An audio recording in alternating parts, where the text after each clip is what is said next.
ঈদ উপলক্ষে রাজধানীর মার্কেটগুলোয় চলছে কেনাবেচা। অনেকে গ্রামে ঈদ উদযাপনের জন্য আগেভাগে ঈদের শপিং করার জন্য বিপণী বিতানগুলোতে ভিড় জমান। এই বিষয়ে আমরা আরো খবর জানবো। আমাদের সাথে সরাসরি যুক্ত হবেন সহকর্মী নামিরা। নামিরা, জানাবেন ছুটির দিনে শপিং মলগুলোতে আপনি ক্রেতাদের ভিড় কেমন দেখছেন, দাম কিরকম এবং কি বলছেন তারা?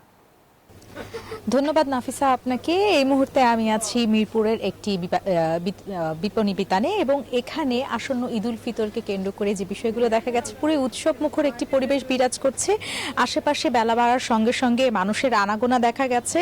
শুধু তাই নয়, ঈদকে ঘিরে কিন্তু অন্যান্য আশেপাশের যে শপিং মলগুলো আছে, অর্থাৎ আমরা জানি যে ফুটপাতেও বেশ কিছু শপিং মল আছে, সেই শপিং সেখানেও মানুষ কিন্তু খুব জম্পেশ কেনাকাটা করছে। বিগত সময়ের মতো এবারও পোশাকে রয়েছে ভিন্নতা, এটা ক্রেতারা বলছেন এবং বিক্রেতারা সন্তুষ্ট। তবে ক্রেতাদের মধ্যে কিন্তু একটি মিশ্র প্রতিক্রিয়া দেখা গেছে। পছন্দ মতো জামা জুতা কিনতে ক্রেতাদের মধ্যে একটি বিষয় লক্ষ্য করা গেছে যে একটি দোকানের মধ্যে, একটি মলের মধ্যে সব কিছু পাওয়া যায়, আনুষঙ্গিক জামা জুতা সহকারে অন্যান্য প্রসাধনী সামগ্রী বা ঘরের কেনাকাটার জন্য যদি বলা হয়, ঘর সাজানোর জন্য, যেহেতু উৎসব কেন্দ্রিক একটা ব্যাপার, ঈদ মানেই আনন্দ, ঈদ মানেই আমেজ। তো সেই জায়গা থেকে সকলের মাঝে এই বিষয়টি দেখা গেছে যে একটি শপিং মলের মধ্যে সব কিছু পাওয়া যায়, এমন একটি জায়গায় যখন তারা যায়, সেটি আসলে তাদের জন্য আনন্দ হয় কেনাকাটার জন্য।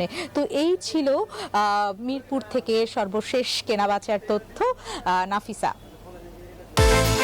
বিকাশ পেমেন্টে 10,000 টাকার বেশি অফার, শপিং চলছে তো।